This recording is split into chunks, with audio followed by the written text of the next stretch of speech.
again, I want to thank you all for coming on tonight. And each week we're trying to come up with some other way of sponsoring and different markets for sponsoring. And you'd be amazed the wealth of sponsoring knowledge that some of these girls are getting by just working into the markets that they know so very well. And as mentioned on our letter out to you, we're going to take a professional, how do you get into this professional field? And two professionals this evening, and I think it's really going to show you that the doors are there. We just have to knock and the door shall be opened. They're going to tell you what they why they got into the business, and how did somebody approach them. I think that's the important thing.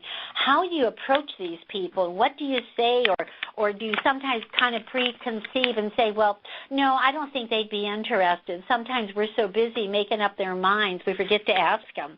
And tonight we're going to show you how that is done. So before I begin, I'm going to turn it over to Nancy Hahn, and Nancy's on this evening feeling wonderful, and she's getting well, and she's back to her good old self again. So Nancy, I'm going to turn this over to you now. Good. Hi everybody. How are you tonight? Good. I love your I love your chit-chatting and what's going on this conference call before we all hook up. And it's just really interesting to see how you're bonding on this conference call. Tonight, your phones. Tonight we have some great speakers, and we're going to start. Dr. Victoria, are you on? Yes, ma'am, I'm here. Well, I am telling you, Phyllis and I met you, I think it was 3 years ago, in a rally when we were out there in Virginia. And when we walked away from there, we were amazed at your brilliance and your talent, and we're so excited to have you aboard with Jeunique International and appreciate so much your love for the company. And we know that very few of us would go out and recruit a doctor because we would assume that she was just too busy for this business. So I want to thank you, Mary Black, because we have a beautiful doctor on our team, and she's going to speak to you tonight. And I'd just like to turn it over to you, Victoria, and tell you how much we love and appreciate you. Oh, well, thank you so much. I love and appreciate each and every one of you, and you know that from the bottom of my heart. Good evening, ladies. As you know, or most of you know, I'm an internal medicine physician, and I actually practiced emergency medicine for 10 years. And during that time, I met Mary Black, and she fit me. And then I later learned through some friends that she did home shows. So I called her mainly for her to come to North Carolina to fit the nurses that I worked with at the time. Because, as you all know, we're all so proud of our bras and we feel so good in them. And I wanted to share that with the ladies that I worked with. And so during her presentation, that's when I learned, wow, this is a home-based business. And I went back to where I was staying at the time, and I remember I couldn't sleep for thinking about it. And I was thinking, well, I could do that. And at that time, even though I enjoyed being a physician, where I was practicing medicine was really getting on my last nerve. I was working nights. I missed people's work days. I missed days, and so on and so forth. So I was really unhappy with my job at the time. And then I was quite unnerved because it seemed the only time my boss had something to say to me was when it was a complaint of some sort. And I felt like, wow, this could be a career change. And I called Mary, and I met her the next morning, and I can actually tell you all, I still remember where it happened. At McDonald's on Cone Boulevard in Greensboro, North Carolina is where I signed up. And I've enjoyed my business. To borrow one of Nancy's phrases, I've been a piddler, but we all know piddles make puddles. And so as a Jeunique consultant out there, there are things that I thought you might want to know about medicine, the medical profession, doctors in particular, and probably some of what I tell you will even apply to dentists because we probably don't even think ignore that phone beep, and that's someone trying to call me. So one of the first things is that there's actually articles in medical business journals that, quiet as it's kept, many physicians are unhappy with their chosen career.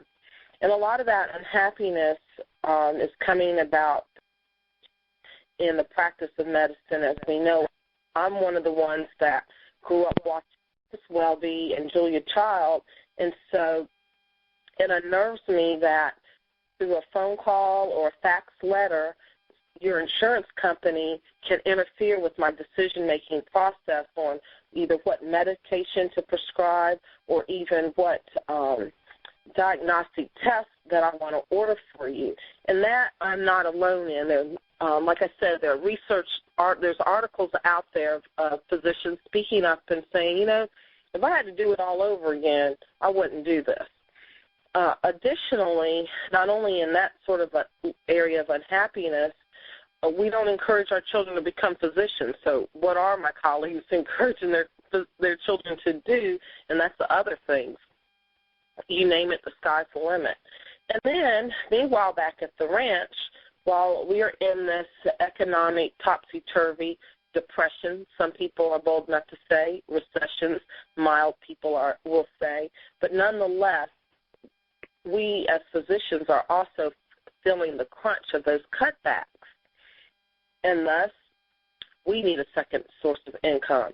Medicaid is already in line to cut our reimbursement by another 3%. We were cut a couple years ago. Last year we were supposed to be cut. That was held off for a little bit. But however, it's back on the books again that this summer we will have another 3% cut. Not only are we cut in our reimbursement, but also when companies close their doors and lay off the workers, those people become uninsured. And I'm sure you all are sensitive to the fact that money doesn't grow on trees, much less health care dollars. And so you don't have as many patients coming through your doors simply because they can't afford a copay if they still are blessed to have a job, and they certainly can't afford most office charges for cash-paying purposes. And so thus, your physicians are experiencing a decrease in their revenue on both fronts. In order to compensate, what is the first thing that most physicians are going to do is try to actually increase their numbers of patients that they're going to see and on a daily basis in order to keep their revenue up, because after all, we don't get any cutbacks on our mortgages for our practices, our equipment, and we certainly have to pay a salary to our staff, much less bring home a salary to ourselves. And so we are feeling that crunch of the economy. Also, the economy is affecting our dear friends, the pharmaceutical industry. I can't tell you how many drug reps that I've seen come through our doors in the last 3 years that I've been practicing at this particular office, that they're a thing of the past now because they, too, have been laid off, or if the ones that I might know personally have not been laid off, their colleagues have, so their territories expand. So you don't see the same reps as often as we used to when things were a little fatter. So the pharmaceutical industry is another group that's going to feel the crunch and would certainly benefit by a Beauty by Jeunique business. And in talking with pharmaceutical representatives or drug reps, however you want to address them, they're already a natural, as are physicians. They're already in front of people. They're used to talking. They're used to talking one-on-one. They're used to talking to groups. And the beauty of pharmaceutical sales reps is, ladies, they're already in sales. So they're not going to have that, I can't sell anything as a mind block there when you present the opportunity to them. So Beauty by Jeunique would be a wonderful natural solution for those pharmaceutical reps who have unfortunately experienced a layoff. Now coming back to physicians, how do you get our attention? Well, we're all different. You all that have met me know I'm probably the most laid-back doctor you'll ever meet. But one of the ways to get in the door